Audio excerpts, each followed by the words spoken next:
আপনারা শুনছেন রাতের রাজপুত্র, লেখিকা জিনিয়া চ্যাটার্জি। প্রত্যেক বছর মহালয়ার দিনটা মহিষাসুর মর্দিনী শুনেই শুরু করে অনামিকা সেই ছোটবেলার অভ্যাস।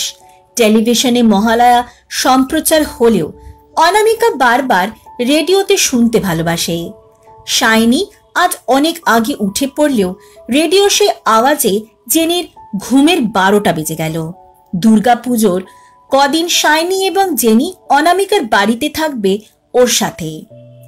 জেনি বিছানায় উঠে বসে একটু বিরক্তি কণ্ঠে বলল, এই আনা, আসতে কর না, দেখছিলি না আমি ঘুমাচ্ছিলাম।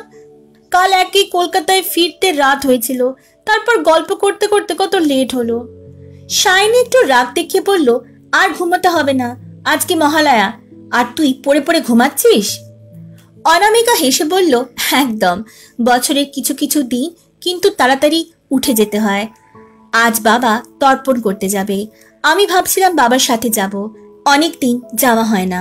রন্টুও বলেছি, তোরা যাবি আমার সাথে? শাইনি নেতিবাচক মাথা নাড়িয়ে বলল, না রে, তুই ঘুরে আয়, জেনি মনে হয় না যাবে, আর ও না গেলে আমাকেও থাকতে হবে, না হলে বলবে আমাকে একা রেখে চলে গেছিস। আর রন অ্যান্ড তোর তো একটু সময় একা কাটানোর প্রয়োজন, সবসময় আমাদের সাথে নিবি কেন রে? জেনি ইতিবাচক মাথা নাড়িয়ে বলল, কথাটা কিন্তু শাইনি একদম ঠিক বলেছে, তুই রেডি হয়ে নি তাড়াতাড়ি, আর আমি একটু ঘুমাই। আর এই কথা বলে জেনি আবার শুয়ে পড়ল। অনামিকা হেসে উঠল ওর কাণ্ড কারখানা দেখে। শাইনি দীর্ঘশ্বাস ফেলে বলল, হে মেয়েটা কোনোদিন শুধরবে না, তুই ওর কথা বাদ দে না, তুই আগে চান করে নে, তারপর তোকে রেডি হতে হবে, নিশ্চয়ই তারপর মন্দিরে পুজো দিতে যাবি, আমি তোকে শাড়ি পরিয়ে দেব। অনামিকা ইতিবাচক মাথা নাড়িয়ে দ্রুত বাথরুমে চলে গেল স্নান করার জন্য। স্নান সেরে বেরিয়ে আসতে শাইনি ওকে দ্রুত লাল পাড় হলুদ শাড়ি পরিয়ে দিল। অনামিকা অল্প ভেজা চুলগুলো খুলে রেখেছিল। হঠাৎ করে শুনতে পেল দরজায় নক হওয়ার আওয়াজ, এবং সেই দরজার বাইরে থেকে রৌনকের কণ্ঠস্বর ভেসে আসলো, আনা, তুমি কি রেডি হয়ে গেছো? অ্যাকচুয়ালি আমি আর আঙ্কেল রেডি হয়ে গেছি, অ্যান্ড আঙ্কেল বলছিল তুমি যদি রেডি হয়ে থাকো তাহলে আমরা এখনই বেরিয়ে পড়ব। রৌনকের কথা শেষ হবার সাথে সাথেই অনামিকা দরজা খুলে বাইরে বেরিয়ে আসলো, আর সাথে সাথে রৌনক ওকে দেখে বিস্মিত হয়ে গেল। শাড়িতে অনামিকা অত্যন্ত সুন্দরী লাগে, আর তাই রৌনক ওর দিক থেকে কোনোভাবে চোখ ফেরাতে পারে না। এইবারও তাই হয়েছে। ওর ইচ্ছে করছিল অনামিকাকে খুব আদর করতে, কিন্তু নিজের ওপর নিয়ন্ত্রণ রাখল। রৌনক মিষ্টি করে বলল, তোমাকে খুব সুন্দর লাগছে, আর আমার কিন্তু আবার দুষ্টুমি করতে মন চাইছে। অনামিকা একটু লাজুক ভাবে হেসে বলল, তোমার কখন আমাকে দেখলে দুষ্টুমি করতে ইচ্ছা হয় না বলো তো? আর আজ শুধু আমাকে না, তোমাকেও কিন্তু খুব সুন্দর লাগছে।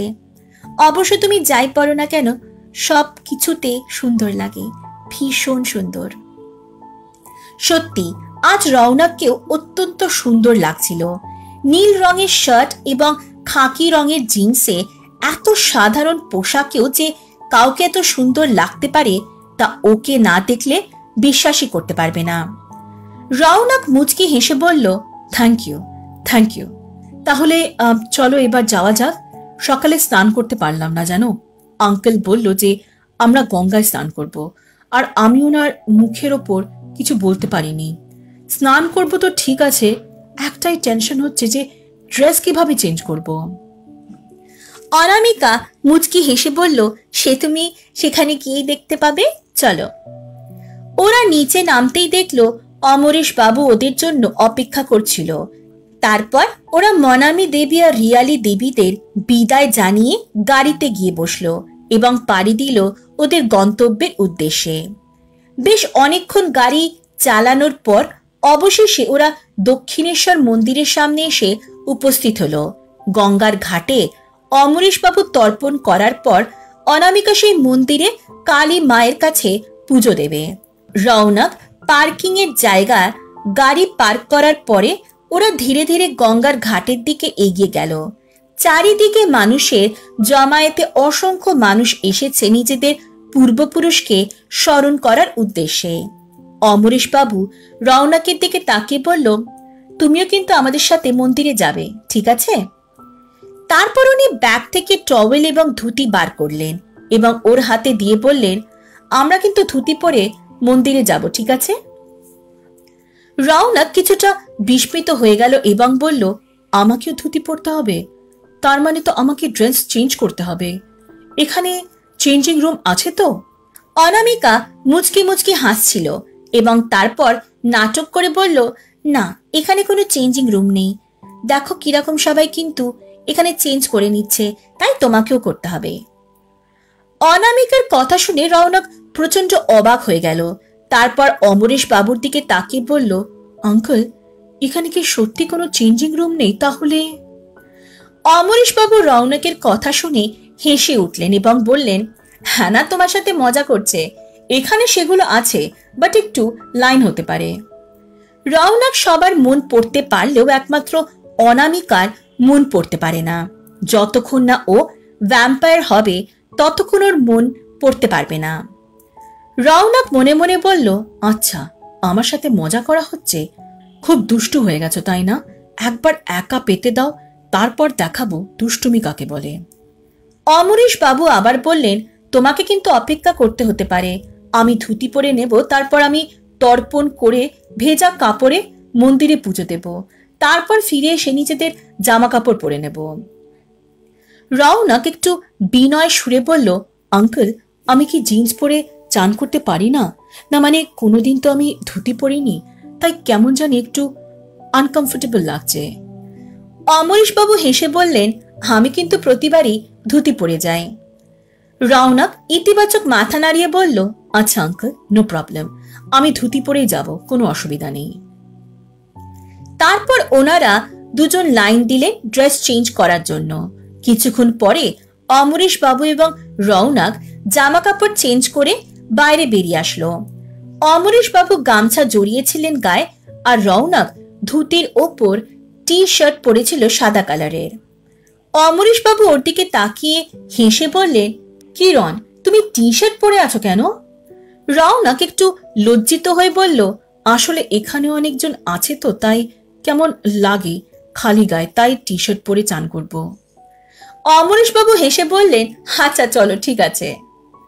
তারপর ওনারা জামা কাপড় যেই ব্যাগের মধ্যে রয়েছে সেগুলো জমা দিয়ে দিল কাউন্টারে এবং ওনাদের মোবাইলগুলো অনামিকার কাছে দিলেন স্নান করতে নামার আগে।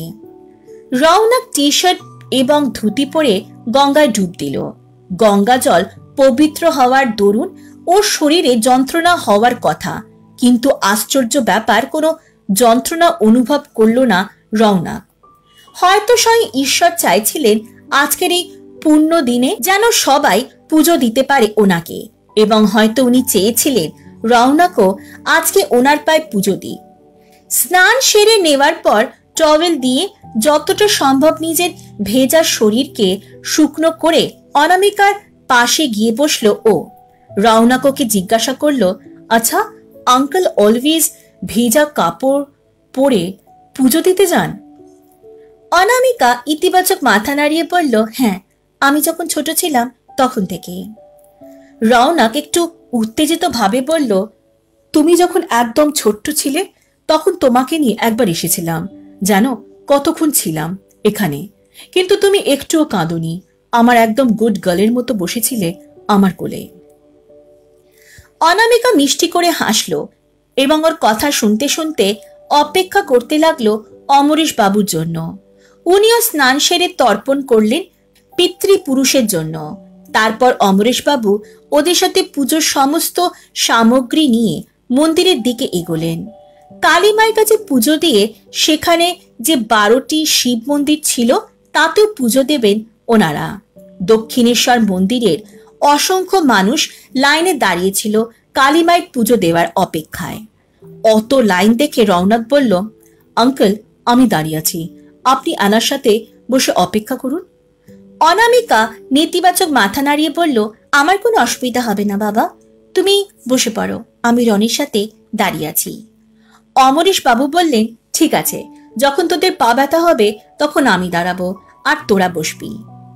প্রায় 2 ঘন্টা লাইনে থাকার পরে ওদের টার্ন আসলো পুজো দেওয়ার জন্য। অনামিকা মা কালীর কাছে প্রার্থনা করলো যেন ওদের জীবনে কোনো বাধা বিপত্তি না আসে এবং মন্দিরে প্রাণ ভরে পুজো দেওয়ার পরে ওনারা ড্রেস চেঞ্জ করে বাড়ির দিকে প্রস্থান করলো। অমরেশ বাবুরা বাড়িতে পৌঁছতেই অঞ্জলি দেবী বললেন, অ্যানা নে তাড়াতাড়ি ব্রেকফাস্ট কর, তারপর আবার কেনাকাটা করতে পেরোবি। অনামিকা ইতিবাচক মাথা নাড়ালো। তারপর সবাই ব্রেকফাস্ট করার পর অনামিকা ড্রেস চেঞ্জ করলে একটি সাদা চুড়িদার পরলো এবং চুলগুলি বেঁধে নিল উঁচু করে, আর কানে ছোট একটি ইয়াররিং পরলো। এছাড়া কিছু না। জেনি আর শাইনি জিন্স আর টপ পরেছিল, আর রৌনক যে ড্রেস পরে মন্দিরে গেছিল তাই পরলো। তারপর অমরেশ বাবু, মনামী দেবী এবং সিদ্ধার্থ বাবুদের বিদায় জানিয়ে ওরা প্রস্থান করলো। অনামিকারা সিটি সেন্টার এসেছে কেনাকাটার জন্য। মলটি কলকাতার সবচেয়ে সুন্দর মলগুলির মধ্যে অন্যতম। শাইনি সেই মলটির ভেতর প্রবেশ করতে করতে বলল, আগে কোথায় যাওয়া যায়? ও একটু ভেবে নিয়ে বলল, দাঁড়াও, একটা কাজ করি, আমরা অনামিকার জন্য আগে পছন্দ করে ড্রেসগুলো কিনে নিই, তারপর ওর সাথে ম্যাচিং করে রনির জন্য শার্ট কিনবো। কি চলবে তো? জেনি ইতিবাচক মাথা নাড়িয়ে বলল, এটা খুব ভালো আইডিয়া দিয়েছিস শাইনি। অনামিকা এবং রৌনকও ওকে সমর্থন করলো। তারপর ওরা ঘুরে ঘুরে নিজেদের জন্য কেনাকাটা করতে আরম্ভ করলো। শাইনি, জেনি এবং অনামিকা তিনজনেই নিজেরা পছন্দ করে জিন্স, টপ, কুর্তি এবং চুড়িদার কিনলো। আর রৌনক অনামিকাকে একটি মিষ্টি হলুদ কালারের এমব্রয়ডারি করা চুড়িদার গিফট করেছিল।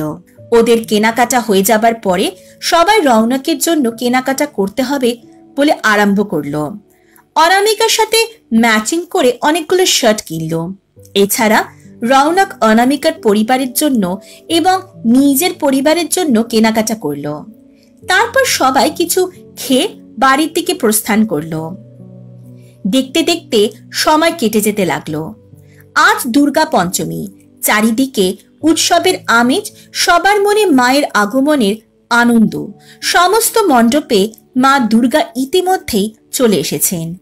ঢাকের বাদ্যির আওয়াজ ভেসে আসছে সামনের পূজা মণ্ডপ থেকে, আর সেই আওয়াজ মুহূর্তের মধ্যে মনকে আনন্দ নামক মিষ্টি অনুভূতিতে ভরিয়ে তোলে। সকাল সকাল অনামিকা, শাইনি, জেনি এবং রৌনককে নিয়ে প্ল্যান করতে বসেছে যে কোথায় যাবে আজ। সমস্ত প্ল্যানিং কমপ্লিট হয়ে গেল। তারপর শাইনি বলল, তাহলে ফাইনাল, আজ যতটা পারি সাউথ কমপ্লিট করব। একদম কালীঘাট থেকে স্টার্ট করে ওদিকে যতগুলো ঠাকুর আছে সমস্ত দেখে ম্যাডক স্কোয়ার হয়ে বেরোবো। জেনি বেশ উত্তেজিত স্বরে বলল, উফ, আজ কিন্তু বিশাল মজা হবে। আমাদের কাছে সমস্ত বড় বড় পুজোর ভিআইপি পাস আছে, তাই ভিড়ে ঠাকুর দেখার কোনো চাপ নেই। অনামিকা একটু বাচ্চাদের মতো করে বলল, না, আমরা সব মণ্ডপে ভিআইপি পাস ইউজ করব না।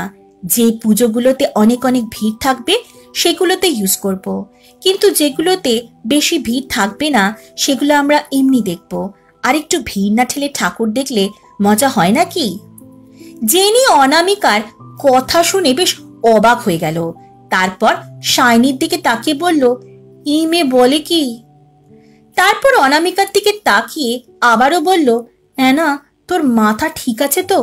লোকে কোথায় ফাঁকায় ফাঁকায় ঠাকুর দেখতে চায়, তুই কিনা সেখানে ভিড় ঠেলে ঠাকুর দেখতে চাইছিস? অনামিকা ইতিবাচক মাথা নাড়িয়ে বলল, হাঁকে শোন, প্রচন্ড ভিড়ের মধ্যে দিয়ে যখন আমরা পুজো মণ্ডপে পৌঁছবো তখন মা দুর্গার সেই মিষ্টি মুখ দেখলে মনের যে প্রশান্তি আসে তা সব কষ্টকে ভুলিয়ে দেয়।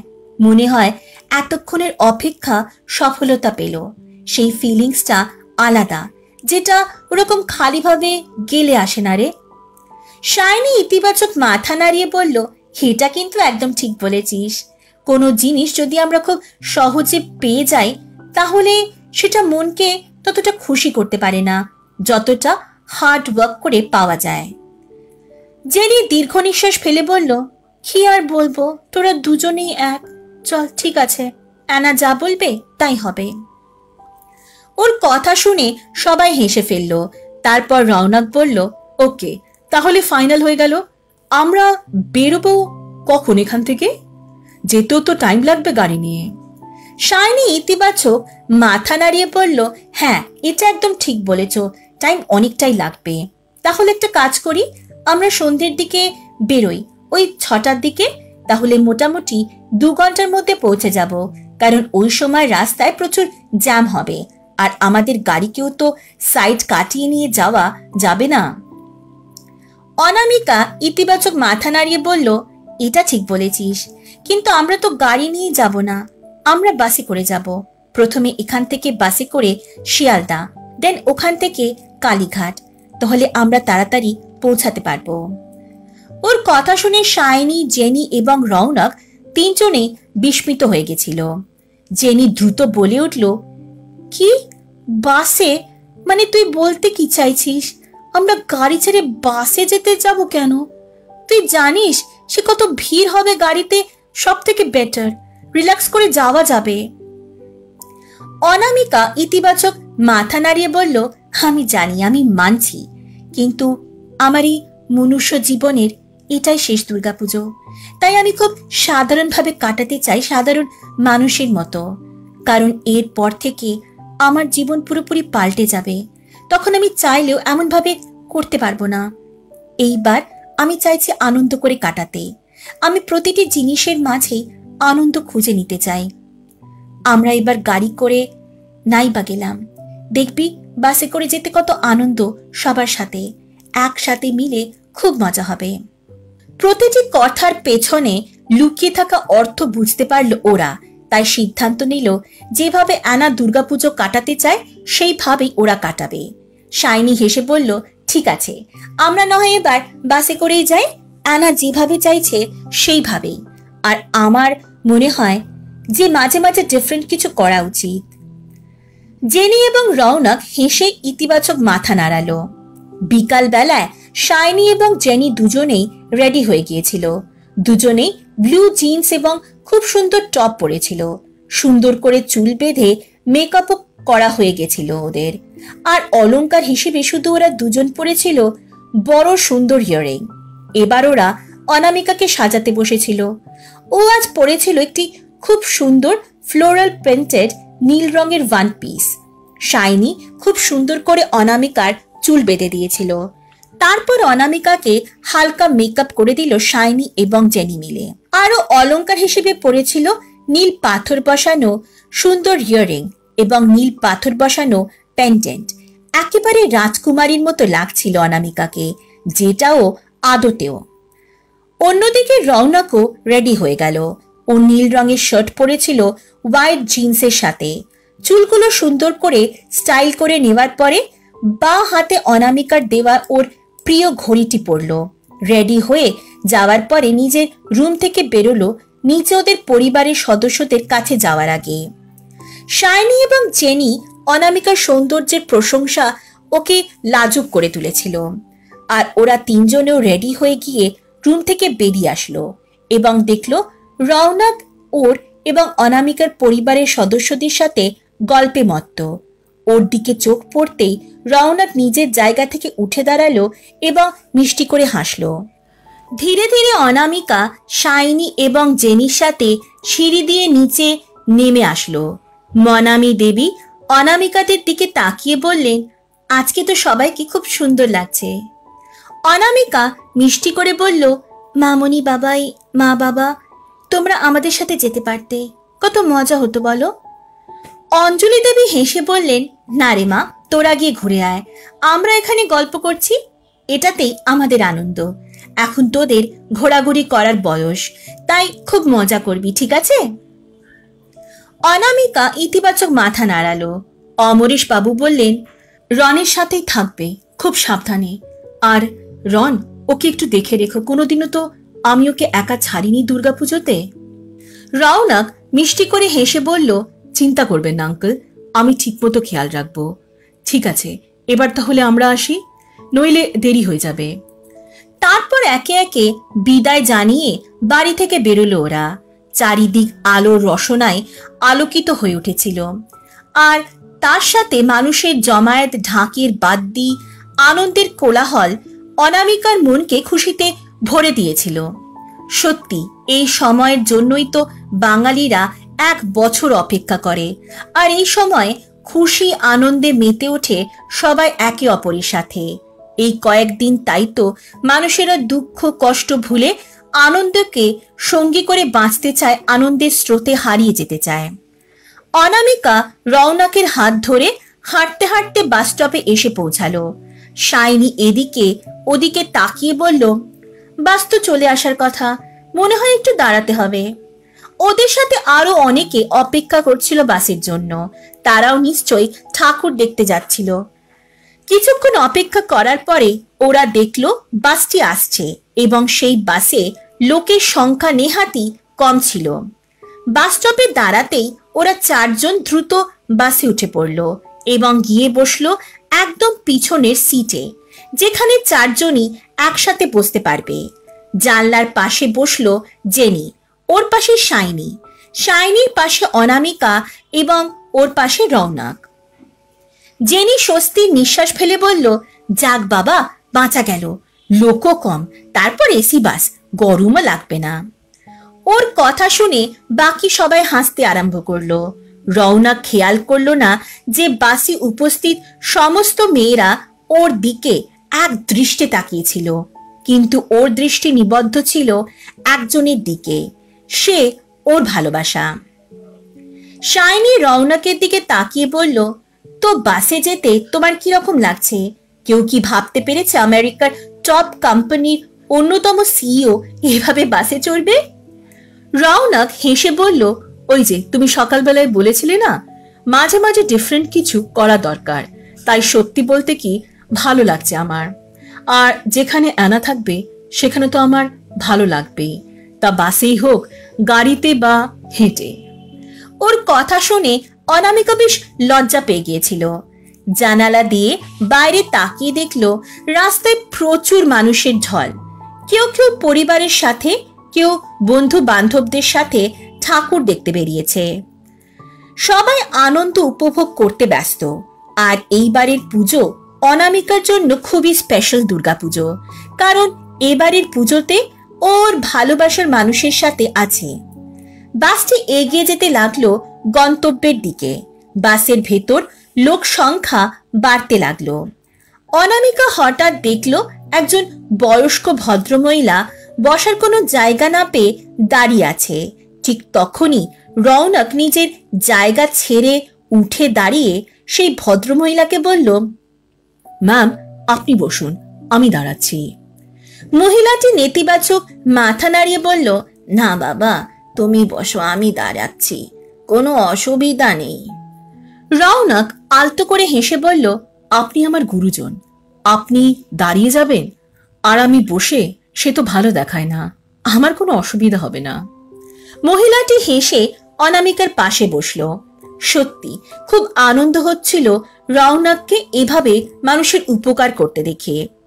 রৌনক ওদের দিকে তাকিয়ে বলল, আমি তোমাদের টিকিট কেটে নিচ্ছি। অনামিকারা ইতিবাচক মাথা নাড়ালো। কিছু মুহূর্ত পরে ওরা শিয়ালদায় পৌঁছে গেল। শিয়ালদা স্টপেজে বাস থেকে নেমে ওরা অপেক্ষা করতে লাগলো কালীঘাটের বাস ধরার জন্য। রাস্তায় ট্রাফিক জ্যাম থাকার দরুন অন্য দিনের তুলনায় আজ পৌঁছাতে একটু বেশি সময় লেগেছে অনামিকাদের। রৌনক ওদের বলল, তোমরা কি জল খাবে? তাহলে আমি একটা জলের বটল কিনে নিই। অনামিকা ইতিবাচক মাথা নাড়ালো। রৌনক পাশের দোকান থেকে জলের বোতল কিনল। অনামিকার সত্যি জল তেষ্টা পেয়েছিল, আর জল খেতে খেতে দেখলো যে কালীঘাটের বাস চলে আসছে, কিন্তু সে বাসে বেশি ভিড় ছিল। অনামিকারা যেহেতু বেশি দেরি করতে চায় না, তাই একটু ঠেলে ঠুলে ভেতরে ঢুকে পড়ল। একমাত্র 2টি জায়গা ফাঁকা ছিল। অনামিকা শাইনি এবং জেনিকে বলল, শোন, তোরা বসে পড়, ফাঁকা হলেই আমি আর রন বসে পড়ব। ওরা ইতিবাচক মাথা নাড়িয়ে সেই ফাঁকা সিটে বসে পড়ল। অনামিকা রৌনকের হাত ধরে দাঁড়িয়েছিল। ফাঁকা হওয়ার বদলে আর লোকের সংখ্যা বেড়ে যাচ্ছিল বাসটিতে। তাই ভিড় বেড়ে যাওয়ার দরুন ওদের দুজনের বেশ অসুবিধা হচ্ছিল। কিন্তু খুব সুন্দরভাবে অনামিকাকে আগলে রেখেছিল রৌনক, যাতে কোনো রকমের অসুবিধা না হয় ওর। রৌনক পাশে দাঁড়ানো একটি লোককে বলল, স্যার আপনি একটু সরে দাঁড়ান না, আমরা দাঁড়াতে পারছি না। আপনার সামনে একটু জায়গা আছে, কাইন্ডলি একটু সরে যান, তাহলে আমরা ঠিক করে দাঁড়াতে পারি। লোকটি সরে যেতে রৌনক অনামিকাকে বলল, তুমি দাঁড়াতে পারছো তো? কোনো প্রবলেম হচ্ছে না তো? অনামিকা নেতিবাচক মাথা নাড়ালো। রৌনক আবার বলল, এখানে এত ভিড়, কোনো ফাঁকা জায়গাও নেই যে তোমাকে বসিয়ে দেব। কয়েকটা স্টপেজের পর ভিড় কিছুটা হালকা হলে রৌনক দ্রুত খালি একটি সিটে অনামিকাকে বসতে বলল। তুমি বসে পড়ো, ঠিক আছে? আমি দাঁড়িয়ে আছি, অসুবিধা নেই। অনামিকা ইতিবাচক মাথা নাড়ালো, কিন্তু মুখে কিছু বলল না, কারণ জানতো যে রৌনককে বললেও ও বসতে চাইবে না। ও নিজে চেপে চুপে দাঁড়িয়ে থাকলেও অনামিকার দিকে বারবার খেয়াল রাখছিল যে ও ঠিকভাবে বসে আছে কিনা। বেশ কিছুক্ষণ পর বাসটি কালীঘাট স্টপেজে পৌঁছালো। বাস থেকে নামতে রৌনক প্রচন্ড বিস্মিত হয়ে গেছিল জনসমুদ্র দেখে। ও বিস্মিত কণ্ঠে বলল, এত ভিড়, এত লোক ঠাকুর দেখতে আসে? আমি আমেরিকাতে থাকাকালীন শুনেছিলাম যে কলকাতায় পুজো বিরাটভাবে আয়োজিত হয়, কিন্তু সত্যি বলতে কি এখানে না আসলে বুঝতেই পারতাম না। অনামিকা মিষ্টি করে হেসে বলল, একদমই তাই, কলকাতায় না থাকলে দুর্গাপুজো ফিলই করা যায় না। শাইনি ইতিবাচক মাথা নাড়ালো, তারপর বলল, চল তাহলে আমরা বাদামতলা দিয়ে স্টার্ট করি, তারপর আমরা ৬৬ পল্লী যাব, দেন ওখান থেকে বাসে অন্য মণ্ডপে যাব। ওরা জনসমুদ্র অতিক্রান্ত করে এগিয়ে যেতে লাগলো, আর রৌনক প্রতি মুহূর্তে অনামিকাকে আগলে রাখছিল, শক্ত করে ওর হাত ধরে রেখেছিল। আর রৌনকের ওর প্রতি এই যত্নগুলি বারবার ওর মন ছুঁয়ে যাচ্ছিল। সর্বপ্রথম অনামিকারা গেল বাদামতলা আসার সঙ্গে। সেই পুজোর থিম ছিল অত্যাধিক প্রশংসনীয়। সত্যি ওরা আশাই করেনি যে এত সুন্দরভাবে ওদের এই পরিক্রমার সূচনা হবে। রং বেরঙের কাপড়ে আবৃত প্যান্ডেলটি অনামিকাকে একেবারে মুগ্ধ করে দিয়েছিল। মুগ্ধ নয়নে শোভা উপভোগ করছিল ওরা সবাই। মন ভরে ঠাকুর দর্শন করার পরে সেখান থেকে ওরা সোজা চলে গেল ৬৬ পল্লীতে। সেখানে থিম ছিল অন্য মণ্ডপের থিমের মতোই অনবদ্য, আর সেই থিমের পুজো সত্যি ওদের মনকে খুশিতে ভরে দিয়েছিল। তারপর ওখান থেকে ওরা সোজা চলে গেল চেতলা অগ্রণী। শাইনি আর জেনি রাস্তা দিয়ে যেতে যেতে খেয়াল করলো যে সেখানে উপস্থিত আশেপাশে প্রতিটি মেয়ে হাঁ করে ওদের দিকে তাকিয়েছিল। জেনি মুচকি হেসে বলল, নিজেকে আর যেন সেলিব্রিটি মনে হচ্ছে, লোকেরা যেভাবে আমাদের দিকে তাকাচ্ছে। শাইনি নেতিবাচক মাথা নাড়িয়ে বলল, আমাদের দিকে না রে, রনের দিকে তাকিয়ে রয়েছে, সেটা বল। অনামিকা খিলখিলিয়ে হেসে উঠল কথা শুনে। তারপর সেখান থেকে ওরা একটা রেস্টুরেন্টে গেল এবং খাওয়া দাওয়া করে সোজা চলে গেল ম্যাডক স্কোয়ারে। ততক্ষণে ভোর হয়ে এসেছিল। সেখানে কিছুক্ষণ সময় কাটিয়ে অনামিকা বাসে উঠল বাড়ি ফেরার জন্য। বাসে উঠতে সবাই ঘুমিয়ে পড়েছিল। অনামিকা রৌনকের কাঁধে মাথা রেখে ঘুমিয়ে পড়েছিল। শুধু একমাত্র রৌনক জেগেছিল, যেহেতু ওদের বাড়ি আসার আগে জাগাতে হবে। আজ ষষ্ঠী, দুর্গা মায়ের বোধনের দিন। অনামিকারা সকালবেলায় ফিরে ব্রেকফাস্ট করে সেই যে ঘুমিয়েছিল, উঠতে প্রায় বিকেল হয়ে গেল ওদের। একমাত্র রৌনকই ততক্ষণ ঘুমায়নি। আজ অনামিকারা বেশি দূরে কোথাও যাবে না। ওর খুব ইচ্ছে ছিল শোভাবাজার রাজবাড়িতে গিয়ে বোধন দেখার। ছোটবেলা থেকেই ওর বাবা ওকে নিয়ে যায় সেখানে প্রত্যেকবার, তাই আজ শুধু ওখানেই যাবে। এবং সেই ভাবনা মতো ওরা প্রত্যেকে রেডি হয়ে গেল। আজ অনামিকা নীল রঙের কুর্তি পরেছিল, শাইনি এবং জেনি পরেছিল লাল এবং গোলাপি রঙের কুর্তি। তার সাথে ম্যাচিং ইয়াররিং এবং তিনজনেই হাতে পড়েছিল ব্রেসলেট।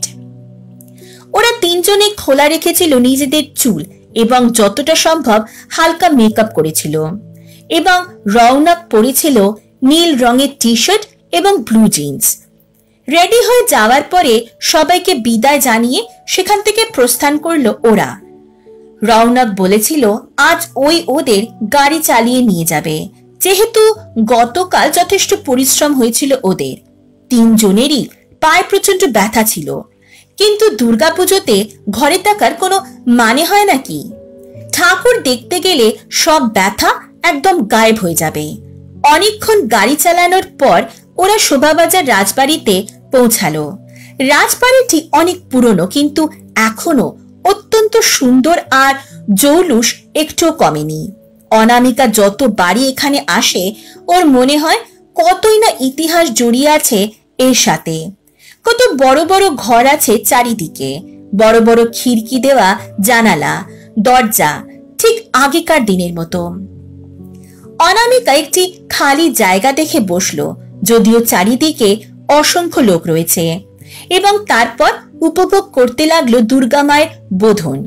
এক চালার দুর্গা প্রতিমার রূপ ছিল অপূর্ব। রাজ পরিবারের প্রত্যেকে প্রচন্ড ব্যস্ত ছিল পুজোর কাজে, এবং প্রচন্ড ভালো লাগছিল সেই সব অনামিকার সেখানেও তাই চুপচাপ এক দৃষ্টিতে সবাইকে দেখছিল।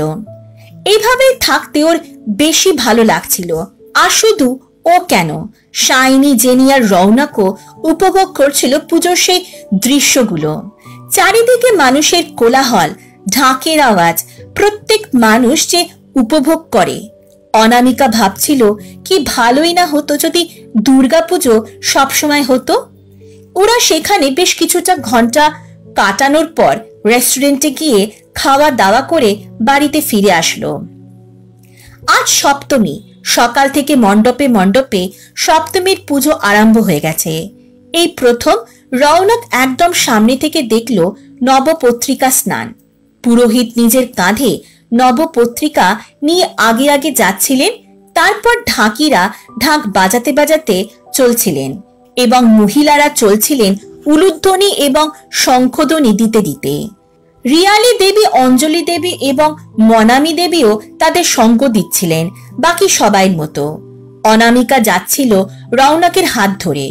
ওদের বাড়ির কাছে জলাশয়। নবপত্রিকা স্নানের পর মণ্ডপে ফিরে আসলো সবাই। এর আগে কলকাতায় দুর্গাপুজো কাটানোর অবকাশ ওর খুব একটা হয়ে ওঠেনি। যখন অনামিকা খুব ছোট ছিল তখন একবার এসেছিল, কিন্তু এইভাবে প্যান্ডেলে বসার ও সত্যি সময় করতে পারেনি। আজ অনামিকারা বাইরে কোথাও যাবে না, বরং নিজের পাড়ার পুজো মণ্ডপে বসে সময় কাটাতে চায়, একে অপরের সাথে গল্প করে। ওদের এফডি ব্লকের পুজো খুব নাম করা, আর এবছর ও কলকাতার বড় বড় পুজোর তুলনায় কোনো অংশে কম নয় এখানকার থিম এবং প্যান্ডেল। আর আজ বিকেলে ধুনুচি নাচ হবে, সবাই মিলে সেখানে অংশগ্রহণ করবে। সকাল থেকে অনামিকা পূজা মণ্ডপে ছিল সবার সাথে। দেখলো একজন রিপোর্টার ওদের পূজা মণ্ডপ টিভির দর্শকদের সামনে তুলে ধরছেন। বিকেল বেলায় ওরা সবাই মণ্ডপে গিয়ে বসলো। সন্ধ্যার দিকে আরম্ভ হলো ধুনুচি নাচ। অনামিকা, শাইনি, জেনি এবং রৌনক প্রত্যেকে অংশগ্রহণ করলো তাতে। ঢাকের আওয়াজের সাথে তাল মিলিয়ে হাতে ধুনুচি নিয়ে নাচতে আরম্ভ করলো ওরা। রৌনক প্রথমবার এমন করছে, আর ওর ভীষণ ভালো লাগছে। তারপর একে অপরের সাথে গল্প করে, আনন্দ করে, হাসি ঠাট্টা করে সে দিনটা কেটে গেল অনামিকাদের। আজ অষ্টমী, মা দুর্গার কাছে অঞ্জলি দেবার দিন। অনামিকা ভোরবেলায় ঘুম থেকে উঠে নিজের শাড়ি পরে রেডি হয়ে গিয়েছিল। আজ ও পরেছিল লাল পাড় হলুদ রঙের শাড়ি। ভেজা চুলটি খুলে রেখেছিল ও। আর জেনি এবং শাইনিও সেই একই কালারের শাড়ি পরেছিল। আর রৌনক পরেছিল হলুদ রঙের পাঞ্জাবি এবং সাদা পায়জামা। অনামিকারা রুম থেকে বেরোতে যাওয়ার সময় দেখলো ঠিক রুমের বাইরে রৌনক দাঁড়িয়ে। রৌনক বলল, যাওয়ার সময় হয়ে গেছে। শাইনি এবং জেনি রুম থেকে বেরিয়ে গেল। রৌনক অনামিকাকে বলল, তোমার সাথে আর্জেন্ট কথা আছে, আমি একটু ভিতরে যাই। অনামিকা ইতিবাচক মাথা নাড়ালে রৌনক রুমের ভিতরে ঢুকে গেল এবং দরজা লক করে দিল। অনামিকা কনফিউজড হয়ে বলল, এটা কি করছো, দরজা বন্ধ করলে কেন? রৌনক ওকে নিজের কাছে টেনে নিয়ে মিষ্টি করে বলল, ভাবলাম একটু রোম্যান্স করি, আর দরজা খুলে তো রোম্যান্স করা যাবে না, আমার তোমাকে এখন ভালোবাসতে মন করছে। অনামিকা ওকে আলতো করে ধাক্কা দিয়ে সরিয়ে দিল। তারপর আয়নার সামনে গিয়ে চুল ঠিক করতে করতে বলল, একদম না, এখন অঞ্জলি দিতে যাব, সো নো রোম্যান্স। রৌনক অনামিকাকে পিছন থেকে জড়িয়ে ধরে এবং ওর কাঁধের ওপর নিজের মুখটি রেখে বলল, এটা ঠিক নয় আনা, তোমাকে এত সুন্দর লাগছে, বিশেষ করে ভেজা চুলে, যে আমি কি বলবো। ভাবো বিয়ের পর তুমি এমন ভাবে শাড়ি পরে আয়নার সামনে দাঁড়াবে, এমন ভেজা চুলে, তখন একটা জিনিস চেঞ্জ হবে, যে তোমার স্মৃতিতে আমার নামে সিঁদুর থাকবে। আমি ওয়েট করতে পারছি না তোমাকে সেভাবে দেখার জন্য, সেই লাল সিঁদুরে কতই না সুন্দর লাগবে তোমাকে। অনামিকা মিষ্টি করে হেসে বলল, তাহলে এখনই পরিয়ে দাও এখানে। রৌনক ওর কথা শুনে বেশ বিস্মিত হয়ে গেল এবং বলল, আই উইশ সেটা করতে পারতাম, কিন্তু আমি সেই মোমেন্টটা সঠিক সময়ের জন্য তুলে রাখতে চাই। অনামিকা মিষ্টি করে হেসে মাথা নাড়ালো, তারপর বলল, ঠিক যেমন এখন সময় হলো অষ্টমীর অঞ্জলি, চলো নইলে দেরি হয়ে যাবে। তারপর রৌনককে জোর করে এক প্রকার টানতে টানতে রুমের বাইরে নিয়ে আসলো নিচে যাওয়ার আগে। অনামিকা দেখলো প্রত্যেকেই রেডি হয়ে অপেক্ষা করছিল ওদের জন্য। রৌনক বাচ্চাদের মতো মুখ করে দাঁড়িয়েছিল দেখে মনামি দেবী বললেন, কি হলো রন, এমন ভাবে দাঁড়িয়ে আছো, অ্যানা কিছু বলেছে? রৌনক ইতিবাচক মাথা নাড়িয়ে মিষ্টি করে বলল, আন্টি আপনার মেয়ে একটুকু রোম্যান্স করতে দেয় না। মনামি দেবী হেসে বললেন, চিন্তা করো না, একদম দেখবে বিয়ের পরে নিশ্চয়ই করবে। ওনার কথা শুনে অনামিকারা প্রত্যেকে হেসে উঠল। তারপর ওরা সবাই মিলে অঞ্জলি দিতে পুজো মণ্ডপে গেল। অনামিকা পুজোর মিষ্টি এবং দক্ষিণা ঠাকুর মশাইকে দিল। তারপর একে একে ফুল এবং বেলপাতা নিজের হাতে নিল প্রত্যেকে ঝুড়ি থেকে। তারপর পুরোহিত মশাই মাইকে অঞ্জলির মন্ত্র বলা শুরু করলো। অনামিকা চোখ বন্ধ করে মনে মনে মন্ত্র পড়তে লাগলো এবং তারপর ঠাকুরের পায়ে অর্পণ করলো সেই ফুল এবং বেলপাতা। রৌনক মন্ত্র না পড়লেও ঠাকুরের কাছে প্রার্থনা করলো অনামিকা এবং ওর জীবনের জন্য তা যেন সুন্দর হয়। অঞ্জলি শেষ হয়ে গেলে ওনারা বাড়ি ফিরে আসলেন।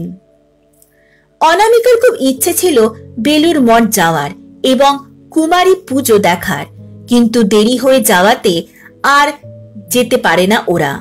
যেহেতু এদিন প্রচুর লোকের সমাগম হয়, সেহেতু সামনে থেকে ভালো করে ওরা দেখতে পাবে না। অষ্টমীর বিকেলে ওরা গেল শ্রীভূমি এবং দমদমের দিকে। পুজোর আনন্দে মেতে উঠল ওরা সবার সাথে এবং দেখতে দেখতে কখন যে সেই দিনটা কেটে গেল বুঝতেই পারল না। অবশেষে নবমী এসে হাজির হলো। আজ অনামিকারা যাবে নর্থের দিকে। ও পড়েছে রৌনকের পছন্দ করে দেওয়া হলুদ রঙের পাথরের কাজ করে দেওয়া সেই চুড়িদার এবং অলংকার হিসেবে পড়েছিল ছোট্ট পেন্ডেন্ট এবং ম্যাচিং ইয়াররিংস এবং একদমই হালকা মেকআপ করেছিল। রৌনক পরেছিল সাদা রঙের শার্ট এবং খাকি রঙের জিন্স এবং জেনি ও শাইনি পরেছিল ওয়ান পিস। প্রত্যেকে রেডি হলে ওরা বেরিয়ে পড়ল গন্তব্যের উদ্দেশ্যে। সল্টলেক থেকে বাসে করে ওরা শ্যামবাজার পৌঁছলো। তারপর ওরা সেখান থেকে বাগবাজার, কাশী বসলেন, কুমোরটুলি এক এক করে সমস্ত বড় বড় ঠাকুর প্রদর্শনী করতে লাগলো এবং কখন যে রাত পেরিয়ে ভোর হতে চলল বুঝতেই পারল না ওরা। তখন রাস্তায় রাস্তায় মানুষের জনসমুদ্র। দুর্গাপুজোর এই শেষ দিনটাকে যতটা পারে উপভোগ করতে চায়। আজ বিজয় দশমী, দুর্গা মায়ের কৈলাসে ফেরার দিন, আর কাল অনামিকাও মুম্বাই ফিরে যাবে। রৌনকের সাথে কাল থেকে শুরু হবে এক নতুন জীবন। আজ অনামিকার মন খারাপ, মা দুর্গা চলে যাচ্ছে বলে। সেই ছোট্টবেলা থেকে ওর প্রতি বছরই খুব মন খারাপ হয়। অনামিকা চুপটি করে নিজের রুমেই বসেছিল। রৌনক যেতে চাইলেও মনামী দেবী বারণ করে। শুধু লাঞ্চ করার সময় এসেছিল, কিন্তু চুপচাপ ছিল। অবশেষে দেবী বরণের সময় হয়ে যায়। অনামিকা নিজের বই নিয়ে রেডি হয়ে নিচে আসে শাইনি আর জেনির সাথে। সবাই ওদের জন্যই অপেক্ষা করছিল। আজ প্রত্যেকে লাল সাদায় নিজেকে সজ্জিত করেছে। অনামিকা, শাইনি এবং জেনি পরেছে সাদা চুড়িদার। মনামী দেবী, রিয়ালি দেবী এবং অঞ্জলি দেবী পরেছেন লাল পাড় সাদা শাড়ি। অমরেশ বাবু, সিদ্ধার্থ বাবু এবং আদৃত বাবু সাদা পাঞ্জাবি, আর রৌনক পরেছিল সাদা লাল রং মিশ্রিত পাঞ্জাবি। প্রত্যেকে ওদের পাড়ার পুজো মণ্ডপে এসে হাজির হলো। ইতিমধ্যেই সিঁদুর খেলা আরম্ভ হয়ে গিয়েছে। অঞ্জলি দেবী, মনামী দেবী এবং রিয়ালি দেবী একে একে ঠাকুর বরণ করলেন। অনামিকা ঠাকুরের পায়ে বই ছুঁয়ে প্রণাম করল। তারপর সবাই সিঁদুর খেলায় মেতে উঠল, আর অনামিকা প্রাণ ভরে তা উপভোগ করছিল। ঠিক তখন রৌনক ওর গালে অল্প একটু সিঁদুর লাগিয়ে দিয়েছিল, আর অনামিকা হেসে উঠল আনন্দে। রৌনক ওর কানে মিষ্টি করে বলল, আজ গালে লাগালাম, খুব তাড়াতাড়ি ওই সিঁদুর দিয়ে তোমার সিঁথি রাঙিয়ে দেব। অনামিকা হেসে ইতিবাচক মাথা নাড়ল। তারপর সবাই মিলে মা দুর্গাকে নিয়ে ভাসানে গেল নাচতে নাচতে। ওদের বাড়ি থেকে কিছু দূরে গঙ্গার ঘাটে হবে প্রতিমা বিসর্জন। অনেক দূর দূর থেকে দুর্গা প্রতিমা এসেছিল সেখানে, এবং এক এক করে বিসর্জন হতে লাগলো প্রতিমাগুলি। অনামিকা চোখ বন্ধ করে নিজের মনে বলল, আবার এসো মা, খুব তাড়াতাড়ি। সেদিন অনামিকাদের ফিরতে ফিরতে বেশ রাত হয়ে গিয়েছিল, যেহেতু ওদের প্রতিমা বিসর্জনে অনেক সময় লেগেছিল। বাড়ি ফিরে এসে একটু কিছু খেয়ে ঘুমিয়ে পড়ল। পরদিন সকালবেলায় ও ঘুম থেকে উঠে তৈরি হয়ে নিল। তারপর নিচে নেমে আসলো। মনামী দেবী অনামিকার মাথায় হাত বুলিয়ে দিয়ে বললেন, ভালো করে থাকবি মা, রনের সব কথা শুনবি, ওকে? অমরেশ বাবু বললেন, নিজের খেয়াল রাখবি। অনামিকা ইতিবাচক মাথা নাড়ালো। মা বাবাকে বিদায় জানিয়ে রিয়ালি দেবীদের সাথে মুম্বাইতে পাড়ি দিল। জেনি আর শাইনিও গেল ওদের সঙ্গে। কিছু ঘন্টার মধ্যে মুম্বাইতে পৌঁছে গেল ওনারা। আজ গুরুত্বপূর্ণ দিন অনামিকার জন্য, অন্তত গুরুত্বপূর্ণ কারণ আজকের দিনটিতে ও সারা জীবনের জন্য ভ্যাম্পায়ারে রূপান্তরিত হবে। অনামিকা রৌনকের সাথে ওর রুমে ছিল। রৌনক ওর দিকে তাকিয়ে ওর হাত দুটো শক্ত করে ধরে বলল, তুমি কি রেডি? তাহলে আমি প্রসিডিউর স্টার্ট করব। অনামিকা দীর্ঘশ্বাস নিয়ে ইতিবাচক মাথা নাড়ালো। রৌনক ধীরে ধীরে ওর মুখটি অনামিকার ঘাড়ের কাছে নিয়ে গেল।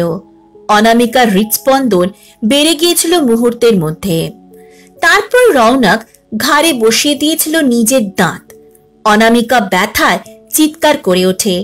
ওর হাত দুটি শক্ত করে ধরে রেখেছিল। চোখের কোণে জমা জলগুলি গড়িয়ে পড়ল গালের ওপর।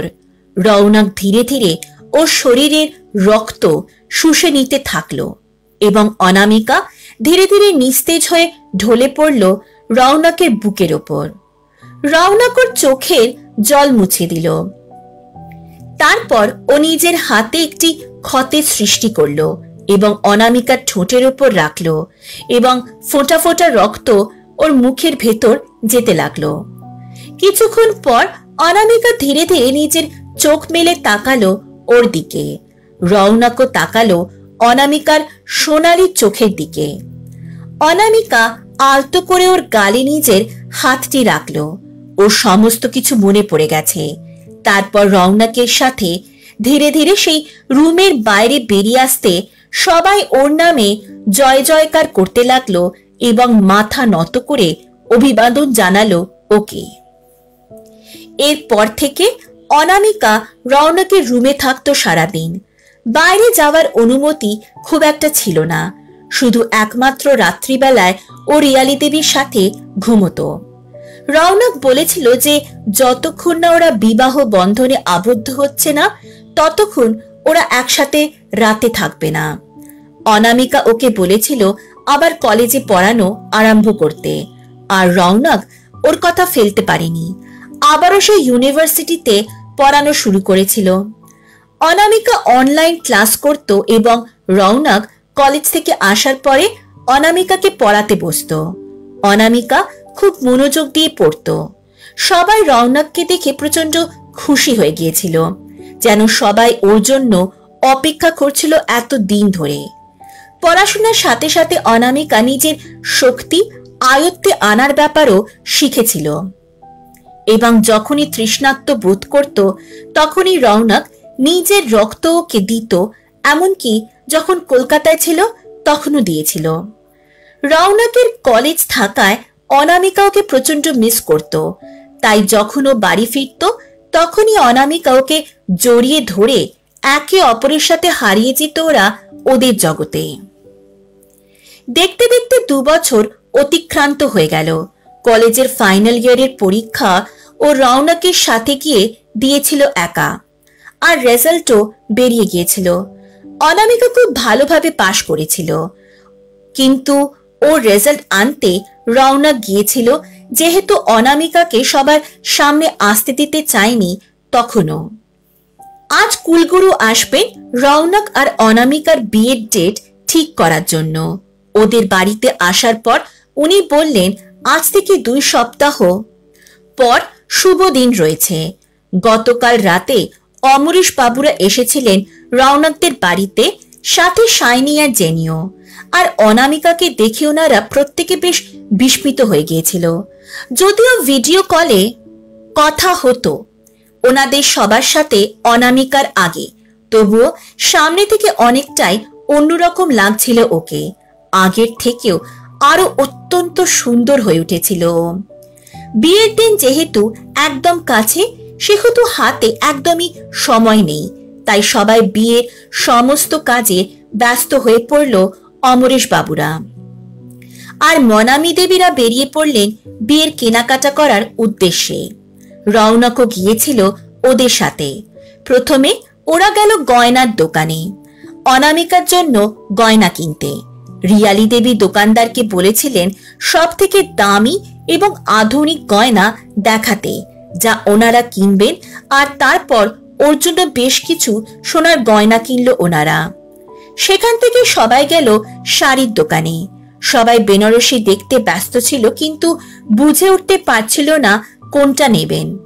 তখনই রৌনকের চোখ পড়ল ম্যানিকুইনকে পরানো লাল রঙের বেনারসি দিকে। উনি সবাইকে বললেন ওটাই নিতে, আর সবার সেটা পছন্দ হয়ে গেল। তারপর আরো বেশ কিছু শাড়ি কিনলো ওর জন্য। এরপরে রৌনকের জন্য কেনাকাটা আরম্ভ করলো ওনারা। ধুতি, পাঞ্জাবি, শেরওয়ানি ইত্যাদি কিনলেন। আর তারপর সেদিন বিকেলে ওনারা প্রাইভেট জেটে করে কলকাতার উদ্দেশ্যে পাড়ি দিল।